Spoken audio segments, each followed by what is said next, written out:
meu Senhor. O Senhor é onipresente, onisciente e onipotente. Não há nada neste mundo que não possas fazer.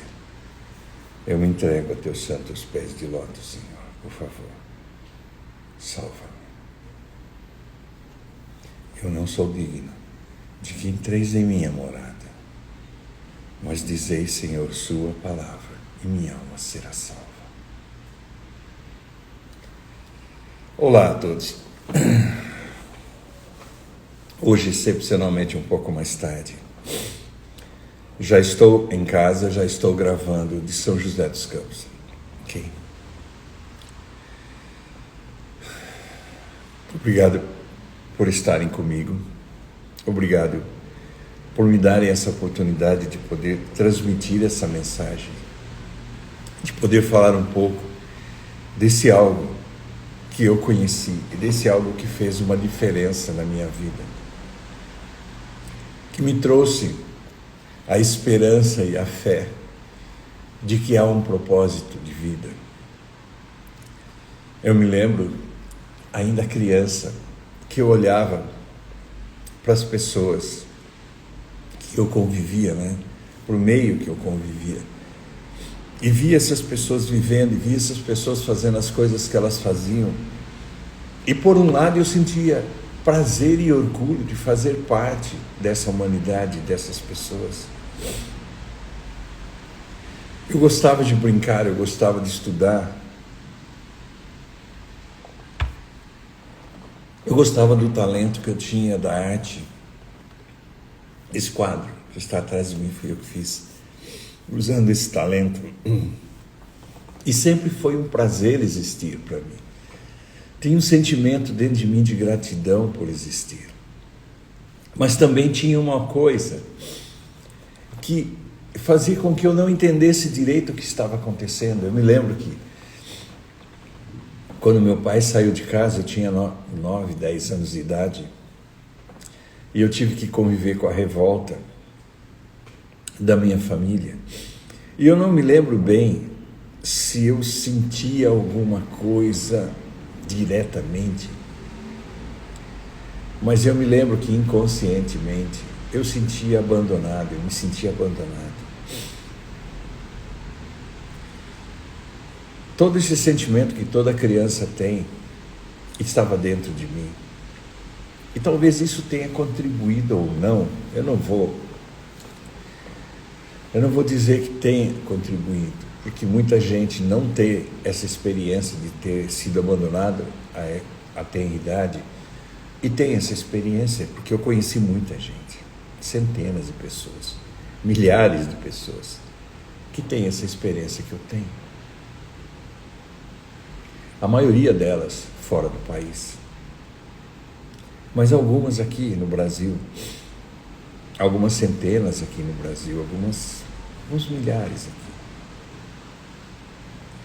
E eu convivia com algumas, e era difícil encontrar alguém que tinha sido abandonado pelo seu pai físico e por causa disso chegou essa experiência. Não foi isso. Eu não sei exatamente o que acontece na vida dos seres humanos, eu não sei exatamente a razão pela qual naquele determinado momento, nessa determinada vida, a pessoa se aproxima e pede por essa experiência ao Mestre. Mas eu só posso falar de mim. Na verdade, eu devo falar somente de mim. E isso possa inspirar ou não vocês, a minha história. Mas eu me lembro que eu sentia dentro de mim que eu tinha, que eu precisava, que eu devia, que eu podia, que eu queria encontrar a Deus. E querer encontrar a Deus era mais do que simplesmente pertencer a algo, ir a um determinado tempo, porque eu fazia isso, mesmo criança. E eu me lembro que eu era apaixonado quando eu via algum filme sobre a história dos santos. Eu olhava aquilo e falava assim, eu queria aquilo. E eu não sei se Isso me ajudou a decidir, a tomar essa decisão de me tornar um monge, de morar dentro de uma comunidade que a gente chamava de ashram. A decisão de ir morar aí, achar talvez que a vida física não valia a pena, não, porque a vida física para mim valia a pena. E eu sempre me reconciliei, sempre tive uma vida boa, até que meu pai tenha deixado esse mundo. Mesmo ele estando doente, eu ainda convivia com ele. E mesmo antes dele estar doente, eu ainda ia na casa dele sempre. Eu vivi uma vida, casei, e mesmo assim eu ia visitar meus pais. E visitava meu pai. E conheci a esposa que ele teve depois de minha mãe. E criei amizade com ela também. Eu não tinha esse problema. Sempre foi para mim um prazer estar com meu pai. Houve um sentimento da revolta de ter sido abandonado, mas não a revolta por ele.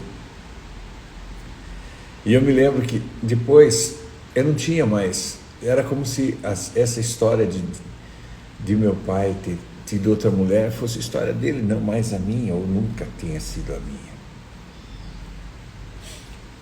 O que importa é que tinha uma coisa dentro de mim que falava: Deus existe. Deus está dentro de mim, Deus está em nós. E eu não me lembro onde, se foi em algum livro, ou foi alguém que falou, que realmente eu me identifiquei com isso. Quando alguém disse para mim que eu encontraria Deus meditando, que eu encontraria Deus dentro de mim. Eu sentia a experiência dele das coisas, eu sentia que ele estava em tudo, mas eu não entendia o processo. Eu não entendia isso.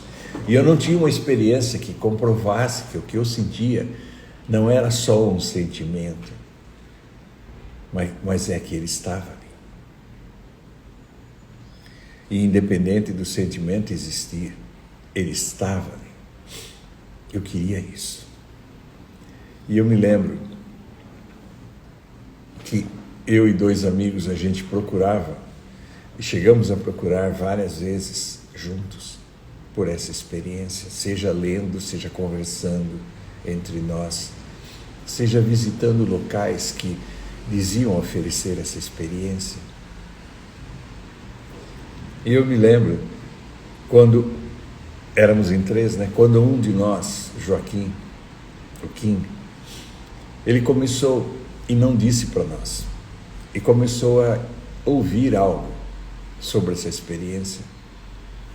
E eu e esse outro amigo, Flávio, descobrimos que ele estava indo em algum lugar ouvindo falar sobre essa experiência, que não eram os locais que já conhecíamos.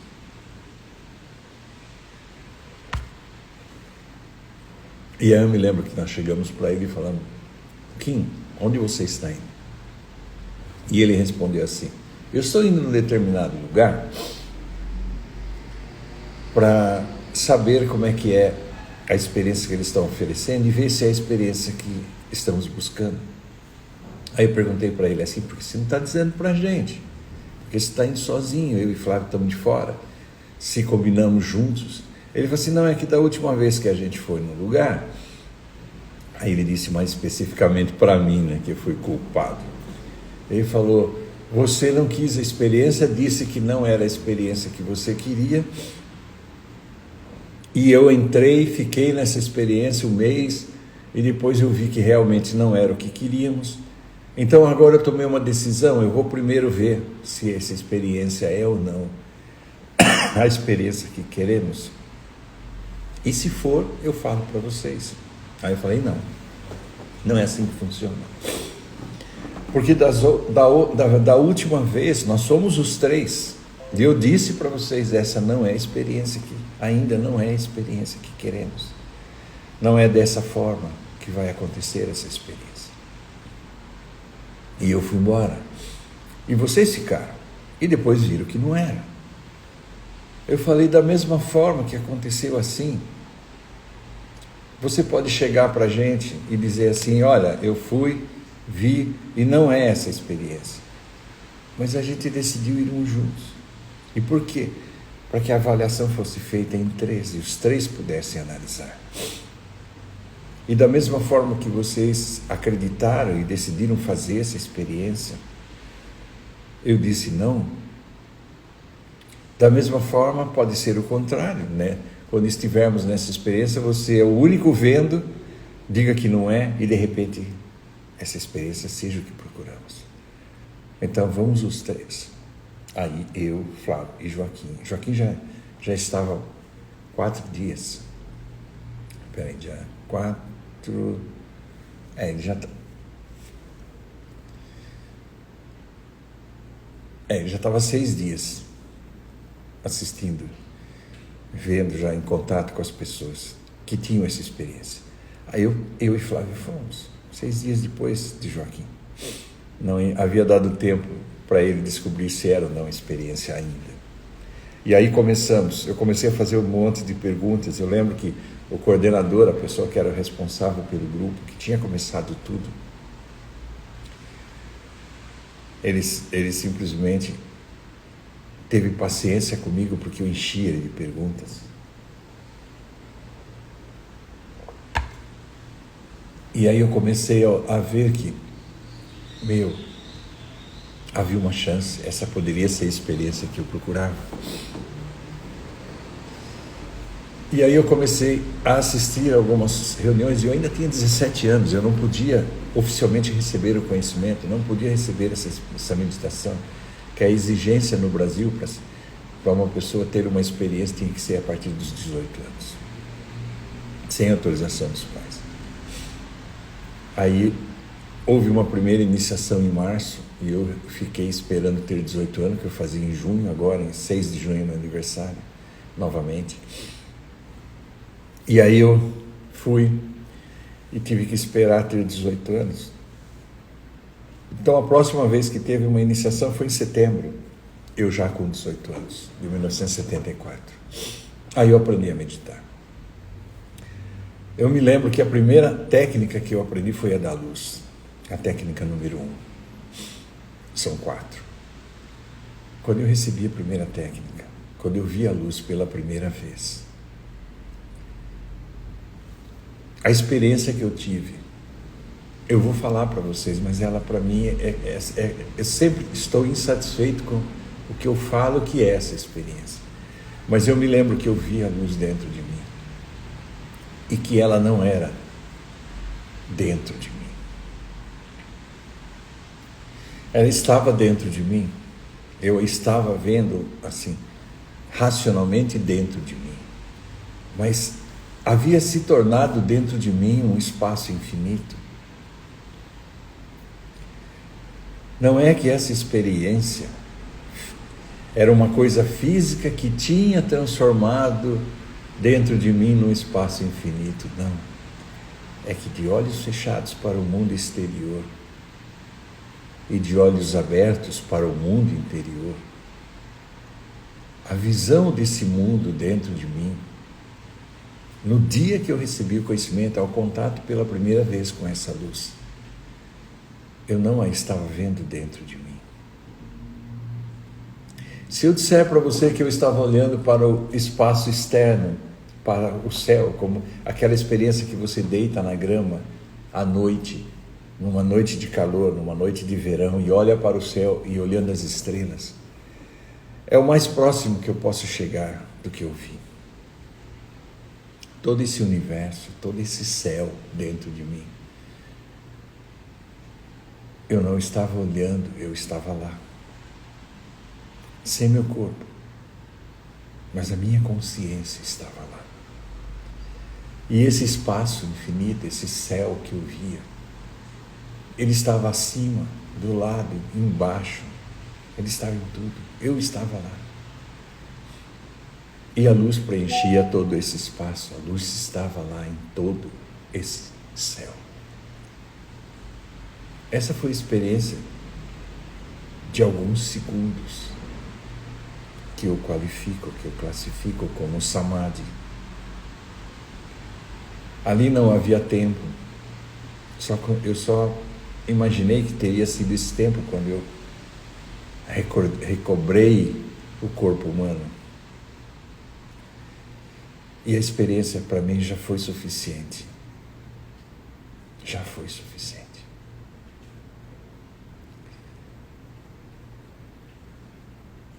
Para comprovar que dentro de mim existe essa luz. Para comprovar o que Jesus disse, que Deus é luz, está dentro de nós e é a luz dos homens. Para comprovar que eu estava vivo e que a vida, onipresente, onisciente, onipotente, estava dentro de mim, não como um templo. Como um templo é quando eu faço essa meditação na minha forma diária, que eu vou e vejo essa luz. Mas aí eu estou olhando essa luz. E estou sentindo que eu estou dentro do meu corpo vendo essa luz.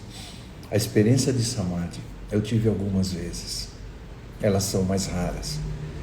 Pelo menos para mim, foram mais raras. Mas a experiência de Samadhi eu tive poucas vezes. Mas estar dentro de mim, cada vez que eu quero, eu fecho meus olhos e olho com meus olhos interiores que eu abri numa iniciação, que eu descobri como acessar. E a partir daí, sempre que eu quero, sempre que eu olho para dentro, ela está lá. E quando eu não olho para dentro, eu já consigo comprovar que ela é tudo. Então, gente, essa é a experiência que eu tive dos meus 18 anos. Lá nos idos de 1973, depois 74, e 11 anos depois. E aí a coisa seguiu, até os dias de hoje. E eu descobri que a segunda coisa mais importante que receber o conhecimento da luz, que receber o conhecimento do Espírito, do som interno, de receber o conhecimento onde você possa ter contato com essa vida dentro, em essência. Eu precisava, e existia outra coisa, que era o conhecimento humano. Que era você ter o racional, porque para isso somos seres pensantes, para isso o Criador nos fez com essa forma, que tem um cérebro como o nosso, que pode olhar, que pode compreender, tirar suas conclusões, que pode ter sua perspectiva de mundo, baseada no conhecimento de Deus, baseada no conhecimento da vida. E que a partir daí você pode olhar, você pode comparar, você pode fechar conclusões. Você pode ler um livro e falar, essa experiência eu tenho, entende? Me foi dado nessa vida o conhecimento. E o entendimento disso, o entendimento de luz, onipresença, onisciência e onipotência, entra no nível de poder compreender. Existe uma compreensão que ela não é só racional. Racional é a que você precisa para poder analisar, entender e fechar essa conclusão. Mas quando você está dentro de você, é pura consciência. Quando você está dentro de você, não é racional. Racional é quando você analisa. Quando você está dentro de você. Quando você está dentro de você meditando, você pode usar seu racional. Mas quando você entra nessa experiência, quando você tem isso que foi chamado de Samadhi, onde não há divisão, onde você é, ali a capacidade de entendimento não existe, mas existe a visão, a contemplação, a consciência da alma. E você está aí nessa experiência. Porque você só consegue raciocinar e analisar a partir do ego. Você só consegue, não é errado, é certo. Você só consegue analisar a partir da individualidade, quando a criatura, quando o indivíduo analisa o todo. Aí sim.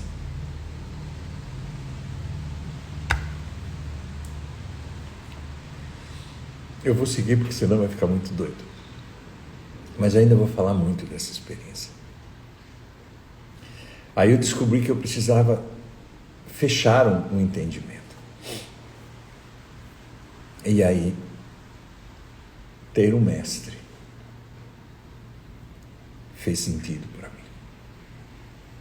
A vinda de um mestre fez sentido para mim.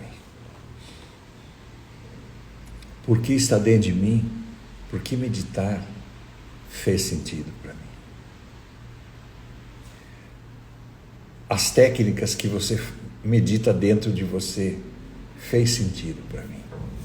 As técnicas que você medita fora de você, que você pode estar meditando, como eu estou agora, que você pode estar meditando dirigindo, que você pode, porque você não deixa de viver. A vida não te deixa,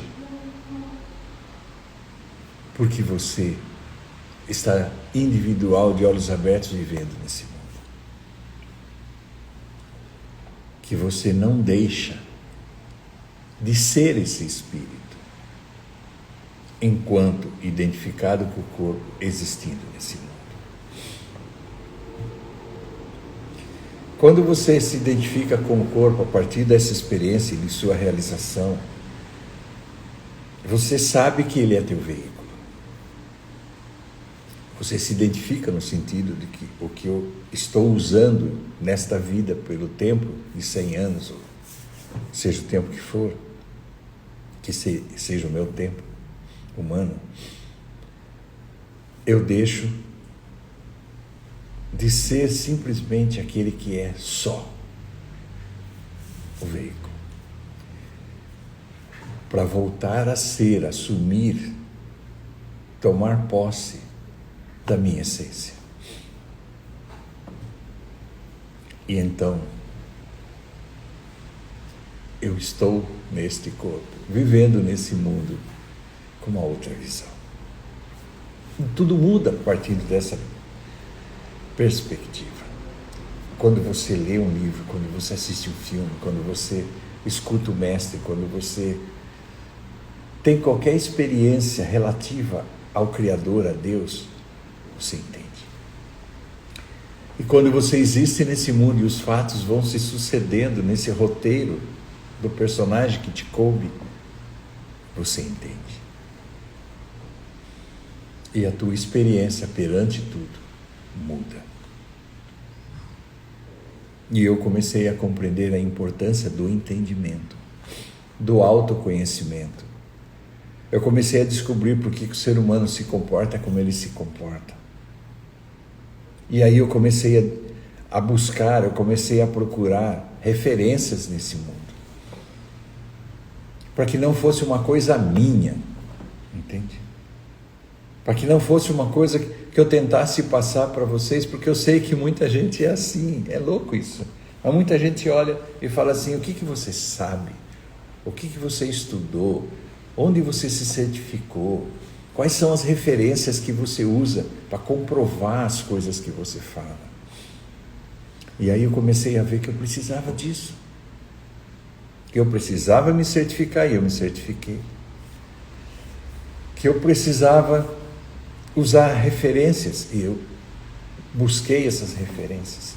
E durante anos e anos de minha vida, esses 50 anos com essa experiência, que eu tenho 67, esses 50 anos de contato com isso, tudo isso eu fui colocando, formatando, criando treinamentos comportamentais. Cada vez que eu fechava o entendimento sobre qualquer coisa, e eu buscava referências para que outras pessoas que aprenderam algo, descobriram como funciona, ou intuíram, a maioria das vezes, intuíram como seria o funcionamento disso, e são referências nesse mundo, falavam sobre isso, eu as recolhia. Recolhia das escrituras, recolhia dos livros, recolhia dos livros científicos, dos livros considerados espiritualistas. Comecei a recolher referências e criando com isso treinamentos específicos sobre temas diferentes da mesma coisa.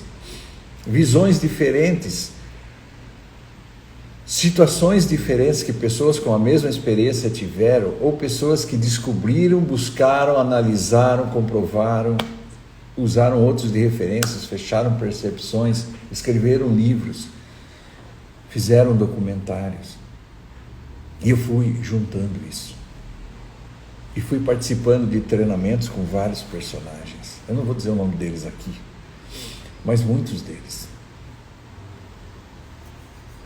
Fiz hipnose clínica, programação neurolinguística, condicionamento neuroassociativo, formação em trainer, formação em master practitioner, até formação em academia de líderes. Para quê? Para ter referências, para poder falar para vocês, porque daí vocês vão falar, pô, não é só o Lael que está falando. E mesmo que fosse, o que vale é a experiência. Não são as referências. Referências você usa para comprovar. Referências você usa para apoiar, para servir de apoio para pessoas que buscam as referências, para as pessoas que querem saber. Onde você leu isso? Essa experiência é igual à experiência de quem? Essa experiência é igual à experiência, não que aquela pessoa teve. Às vezes sim, um mestre, por exemplo, um discípulo de um mestre, ok. Mas, esse, tá certo, o cara que falou sobre essa experiência é fulano de tal, entende? Do passado, fulano de tal, que escreveram livros. Sim.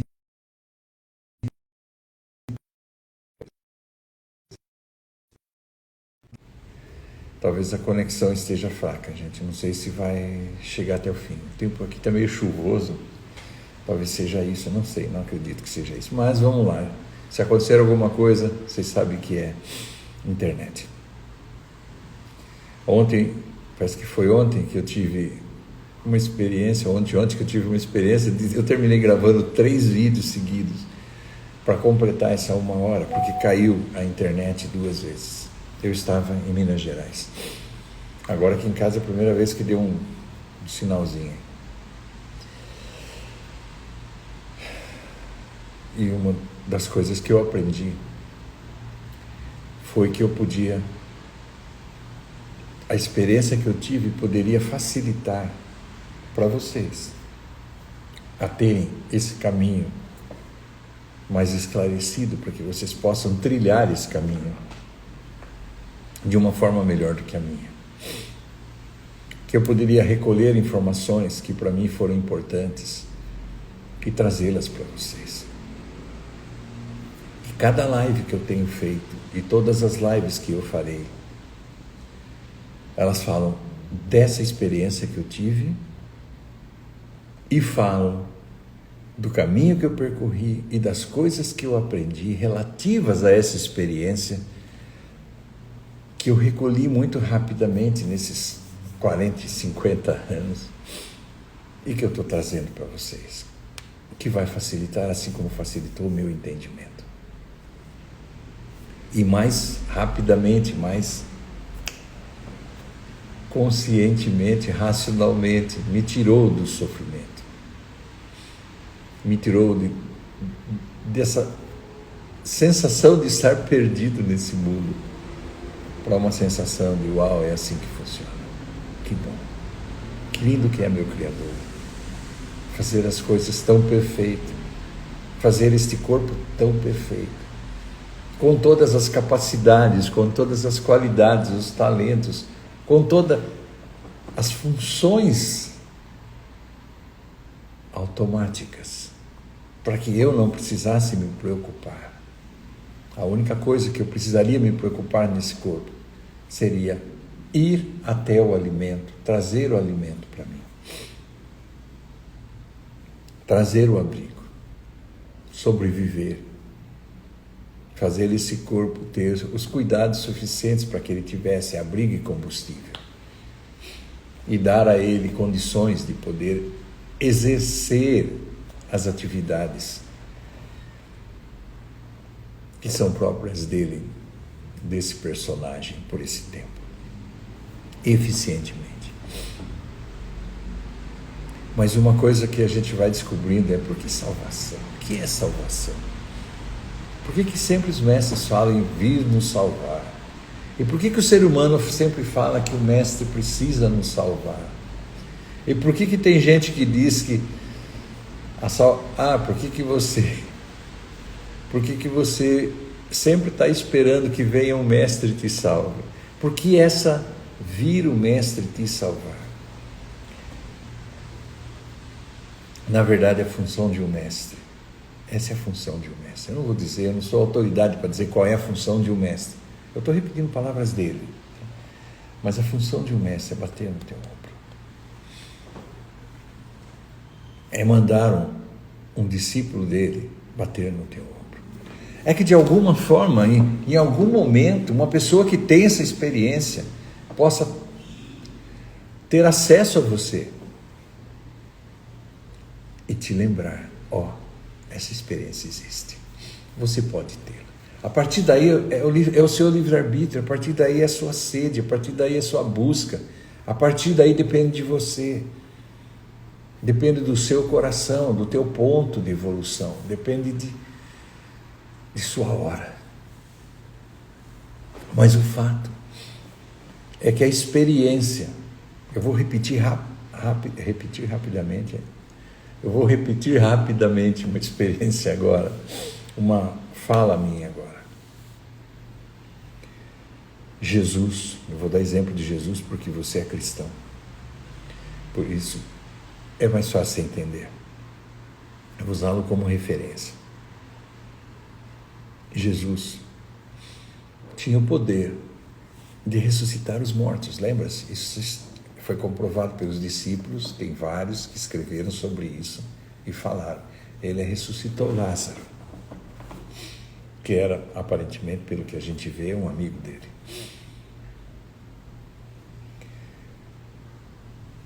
Ele deu olhos físicos a quem era cego. Ele tirou-os, curou, fez paralíticos andarem. Ele salvou muita gente. E quando a gente fala salvação,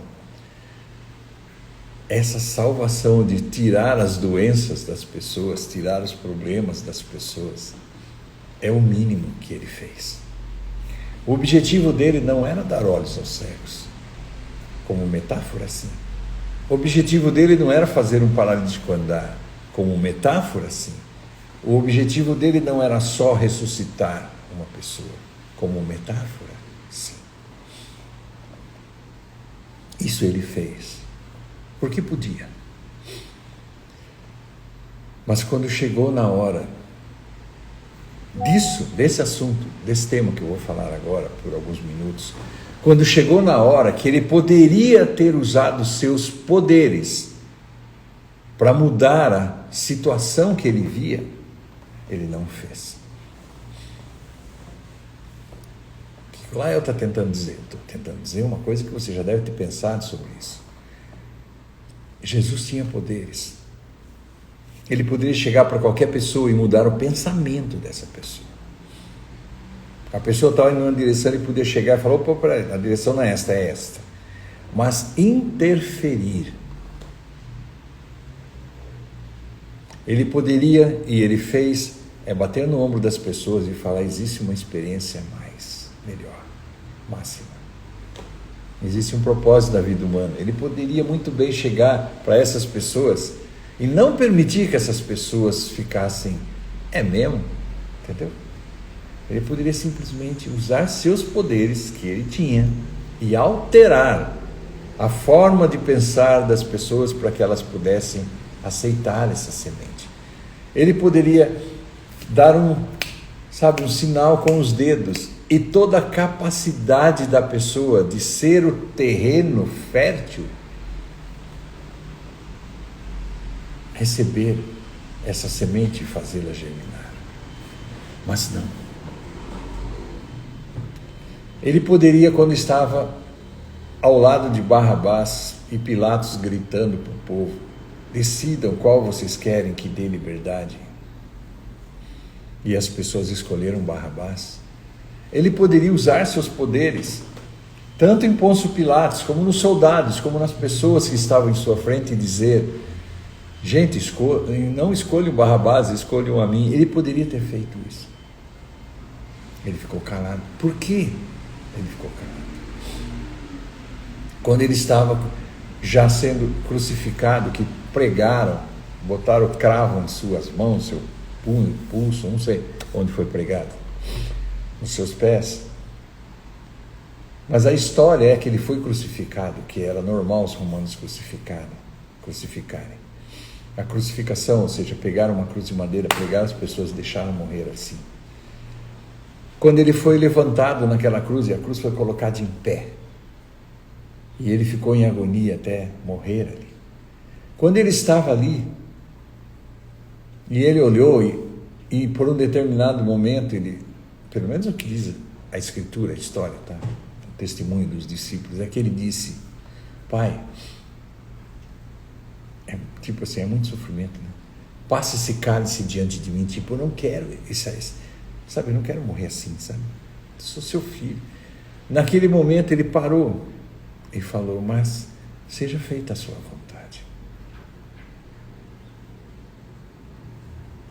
É isso que eu quero falar agora. Ele tinha poderes para sair disso. Ele tinha poderes suficientes para alterar a mentalidade das pessoas para aquilo que ele sabia que era a mentalidade correta, que levaria essas pessoas a Deus, que fizesse com que essas pessoas reconhecessem quem ele era e a experiência que ele estava dando. Ele tinha poder para alterar tudo. E aí não vem com essa história de: mas ele não alterou por causa disso. Não, vamos. Por que ele não alterou? Gente, existe uma coisa nesse mundo chamada livre-arbítrio. Essa lei, entenda isso: Pai, Filho e Espírito Santo. Espírito Santo é você, é o seu Espírito, que ele dá o conhecimento para que você o receba,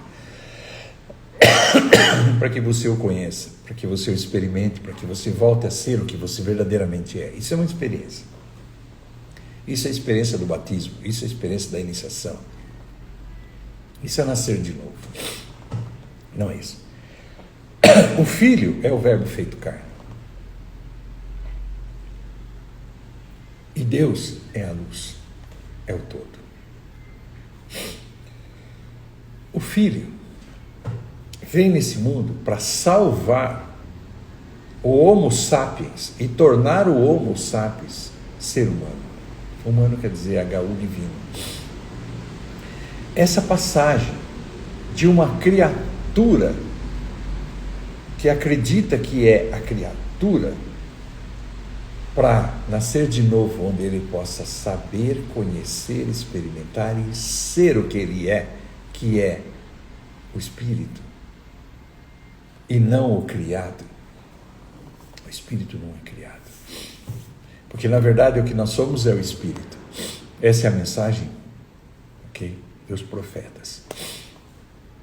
E o batismo do Espírito Santo, a iniciação na luz, a experiência de voltar para dentro e descobrir o que você é e ser o que você é, isso é o Espírito Santo. Mas o Filho dá a experiência do batismo do Espírito Santo. O Filho é o doador da iniciação. O Filho é aquele que vem nesse mundo, toca no ombro das pessoas e fala: você tem uma experiência de voltar para casa, de ser um com o Pai novamente. Não que ele não tenha deixado de ser um com o Pai, mas ele não tem mais consciência disso. Mas o conhecimento é dado pelo Mestre. Mas o Mestre, que é aquele ser que toca você para te dar a experiência, ele está entre você e o Pai. Quando eu falo que ele está entre você e o Pai, porque ele é aquele que dá, ele é o doador. Quando você o tem, o encontra, você pode ter ou não essa experiência, querer ou não essa experiência, aceitar ou não essa experiência. O que aconteceu no caso de Jesus foi que eles não só não quiseram essa experiência, como quiseram destruir o doador da experiência. foram influenciados a escolher Barrabás ao invés de Cristo. O que eu quero dizer para vocês agora é que Jesus, com todo o poder que tinha, ele só não fez a alteração da história. Ele só não alterou a história. Não porque ele não podia, mas porque ele sabia que a lei não tinha sido criada por ele.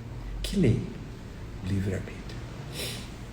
A lei do livre-arbítrio não foi criada por Jesus. Jesus foi o Filho. A lei do livre-arbítrio foi criada pelo Pai dele, pelo Criador de tudo. E esse Pai, ele obedecia. E por obedecer ao Pai, ele permitiu que, mesmo com todo o poder que ele tinha, não mudar a história, não alterar a história, porque ele desobedeceria a lei principal do Pai. Quando criou o homem e colocou o homem nessa terra, ele deu a ele o direito de decidir se quer viver nessa vida com Deus ou sem Deus. Se ele queria viver nessa vida identificado com o veículo ser o Espírito. A experiência teria que ser algo que o coração do homem decidisse. Que o homem poderia decidir, quero ou não conhecer a Deus, e poderia estar tudo bem para ele. E que a única lei que Jesus não podia, não é que não podia, ele poderia.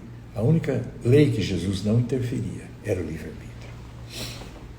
Essa escolha, porque o Pai, quando fez você, o Criador, quando te fez, quando você está aqui, o tempo que você está aqui, o tempo que você está aqui, você pode ter a experiência que Adão escolheu, que é, eu quero viver esse mundo pelas minhas próprias conclusões e responsabilidades. Ou, eu quero fazer o caminho inverso de Adão, eu vou voltar para casa. E eu quero experimentar esse mundo com a visão dos santos. Eu quero experimentar esse mundo com a visão dos iluminados. Eu quero experimentar esse mundo com a visão de um mestre que iluminou essas pessoas, que as tornou santos. Eu quero ter a visão dele. Eu quero viver esse mundo com aquilo que ele está ensinando.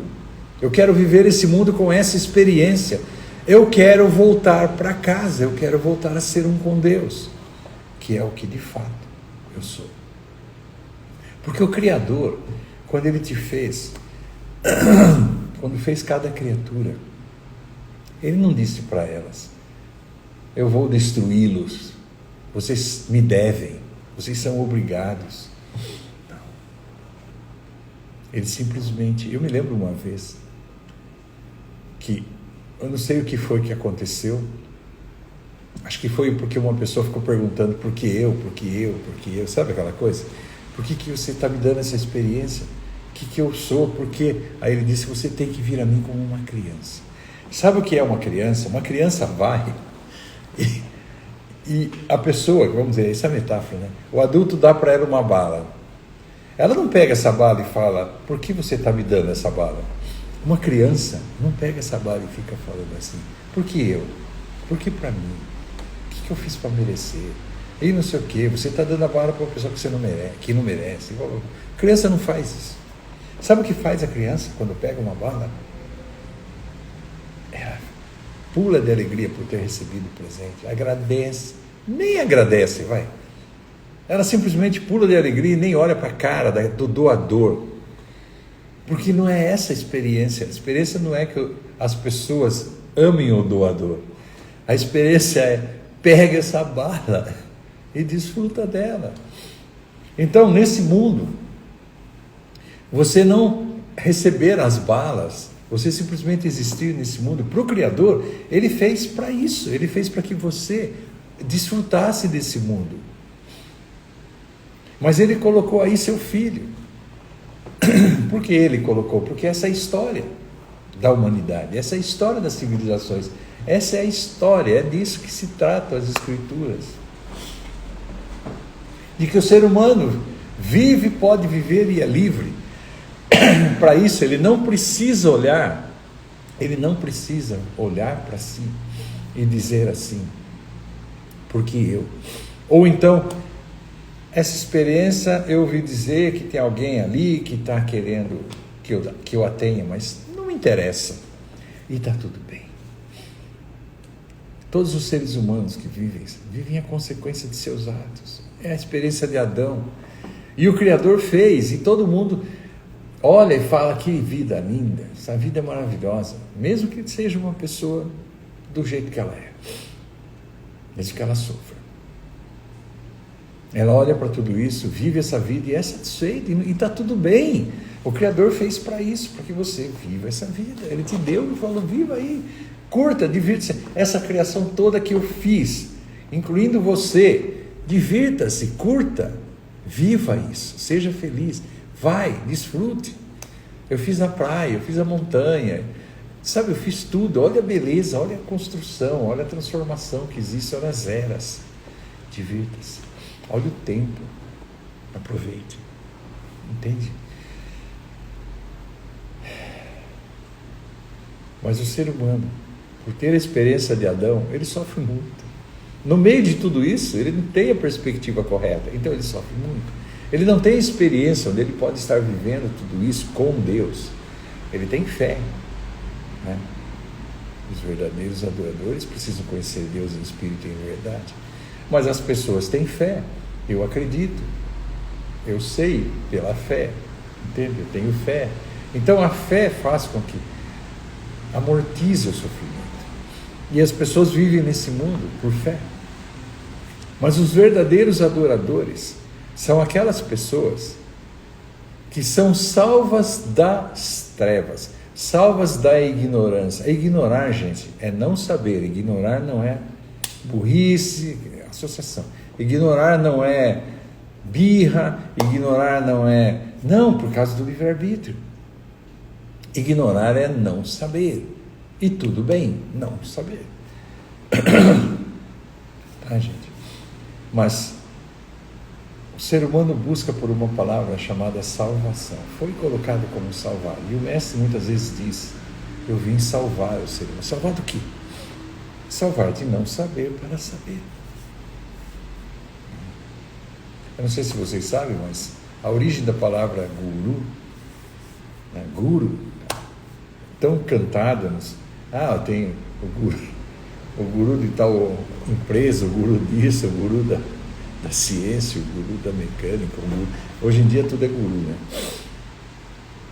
Mas a palavra guru se originou, a palavra guru significa mestre, como Cristo. É o similar a Cristo no Oriente. Muito familiar para quem pratica yoga, muito familiar para quem estuda tradições orientais. A origem da palavra é aquele que te tira das trevas e te leva para a luz. São junções, gurus, iru, trevas e luz. Então o guru é um mestre. É aquele que tem a função, mesma função que teve Cristo. Eu estou falando de funções. Cristo é uma função, guru é uma função.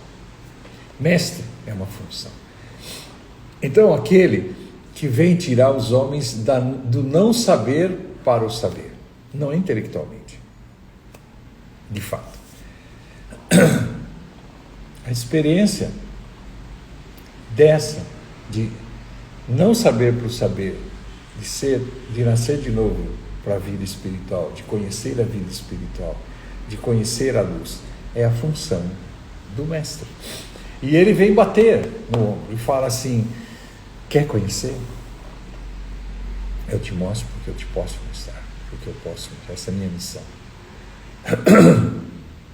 E essa experiência está dentro do livre-arbítrio, porque você não é obrigado a reconhecer, você não é obrigado a conhecer, você não é obrigado a trilhar esse caminho, não é obrigado, e está tudo bem. Ser salvo significa a experiência de Adão não precisa ser para sempre. Este mundo é exatamente o campo onde acontecem os milagres. E nessa vida, você pode voltar para casa. Você. bilhões de anos depois de Adão. Isso é uma metáfora, tá, gente? Você pode voltar para casa. E a experiência de voltar é o livre-arbítrio. Entende? O livre-arbítrio é: eu vou viver essa vida com ou sem.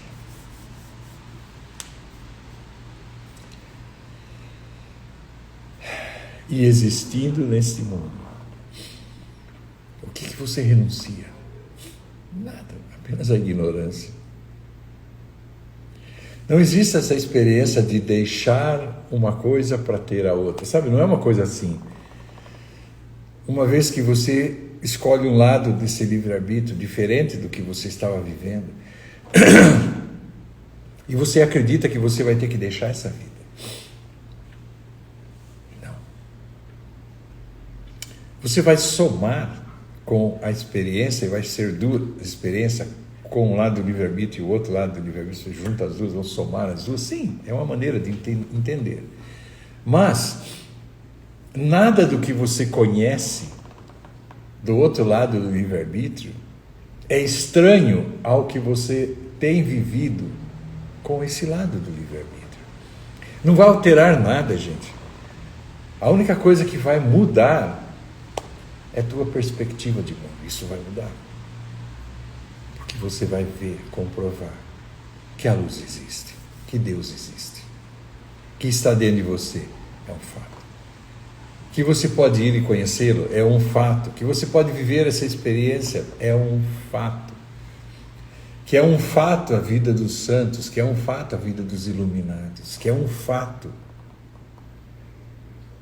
a vida que o Mestre prometeu para você.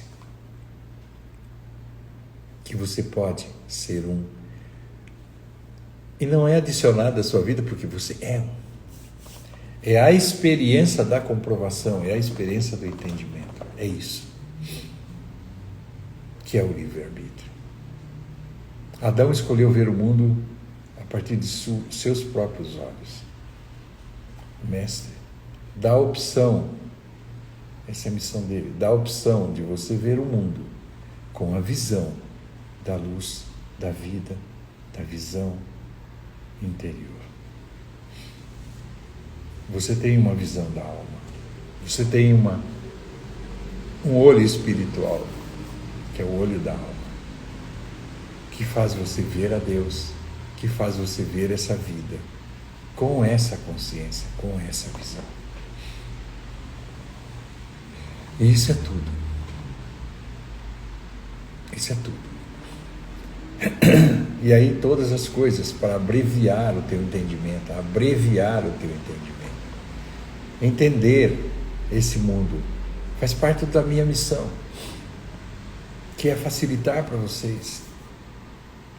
Eu aprendi, me certifiquei e eu quero para aquelas pessoas que querem trazer todo esse conhecimento.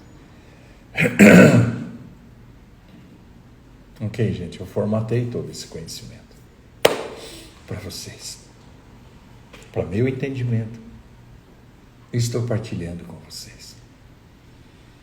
Então, curtam essa vida, curtam essa live. Todos os dias, 6h33, menos o dia de hoje. Hoje eu entrei mais em outro horário. Hoje eu entrei 8h33. Porque eu cheguei para outra cidade, estou em outro local agora. Agora estou na minha casa, estava em Minas. Então, só hoje, meu horário foi esse. Okay?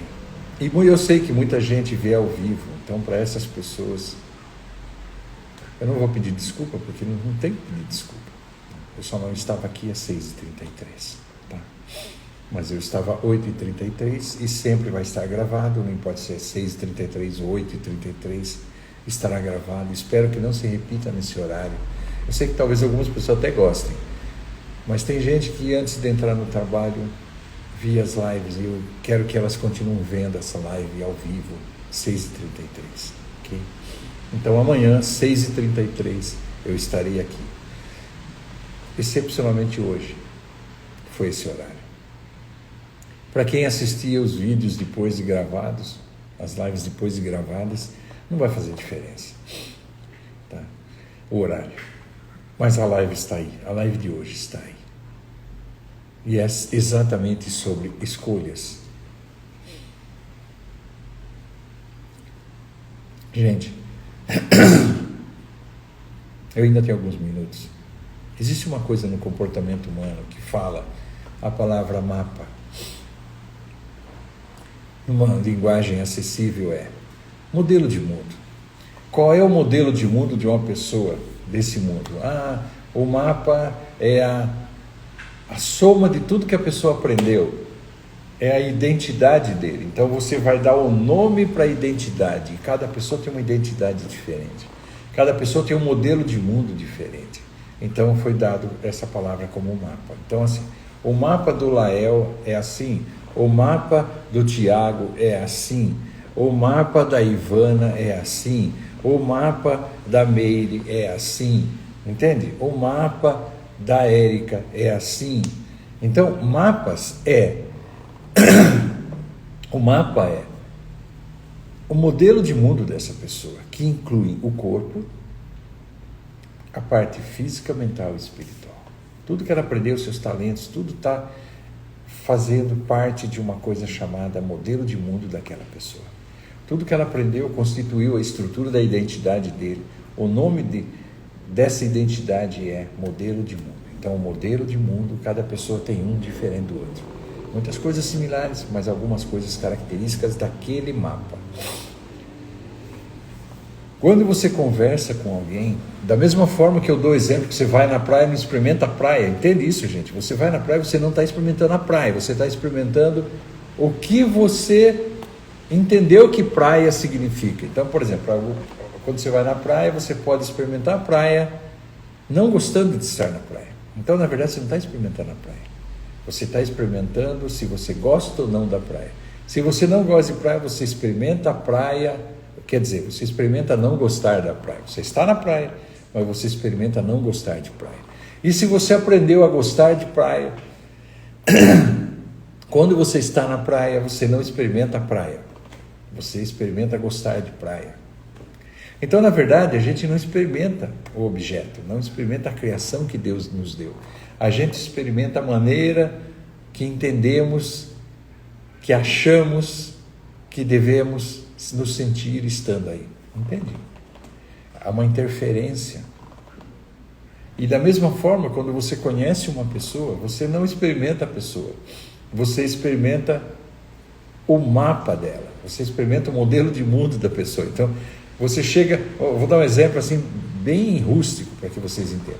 Você chega perto de uma pessoa e você não está experimentando a pessoa, você está experimentando ter contato com o médico. Você experimenta ter contato com o engenheiro. Então, hoje eu conheci um artista. Hoje eu bati papo com um médico. Hoje eu bati papo com um socorrista. Hoje eu bati papo com o enfermeiro. Hoje eu bati papo com músico. Hoje eu bati papo com uma dona de casa. Hoje eu bati papo com um empresário. Hoje eu bati papo com meu filho. Hoje eu bati papo com meu pai. Hoje eu encontrei meu irmão.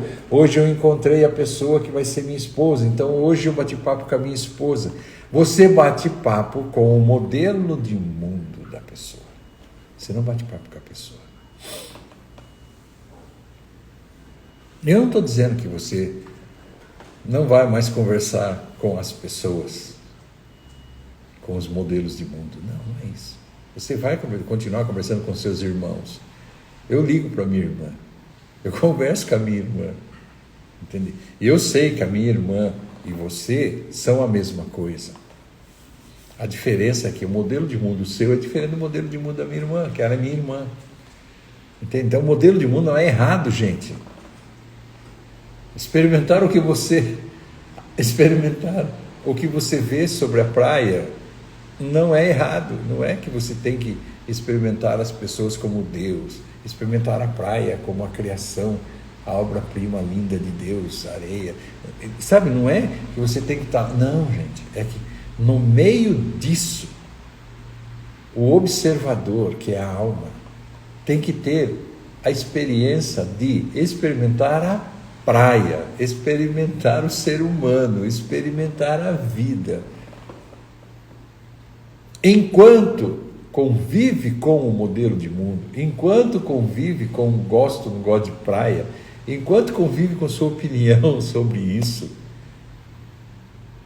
você também conviver com a onipresença.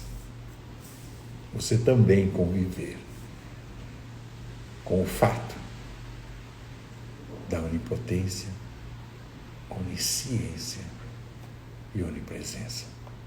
A presença estar aí. E você conviver com a presença no modelo de mundo das pessoas. Você conviver com a presença, com a ciência, consciência na criação. Além, por trás, pela frente do fato da criação. Você experimentar a praia, apesar da sua opinião sobre ela. Você experimentar o mapa das pessoas, apesar da sua relação, da tua experiência, sua opinião sobre ela. Apesar de você experimentar Deus. Onipresença, onisciência, onipotência. A consciência aberta. Ok, gente. Até amanhã, 6h33. Me sigam nas redes sociais, deem seu like aí. Todo mundo sabe o que significa dar o like aqui. Dá um clique aí. E eu estou deixando sempre o meu telefone, que eu vou falar, que vocês podem se comunicar comigo através do WhatsApp. Tá? Vocês podem fazer perguntas, interagir comigo. Então, de repente tem alguma dúvida ou alguma pergunta de algum assunto que você queira saber, entendeu? E a gente pode conversar sobre isso fora da live. Durante a live eu não posso, eu uso o celular, não tem como eu estar. Ok, gente?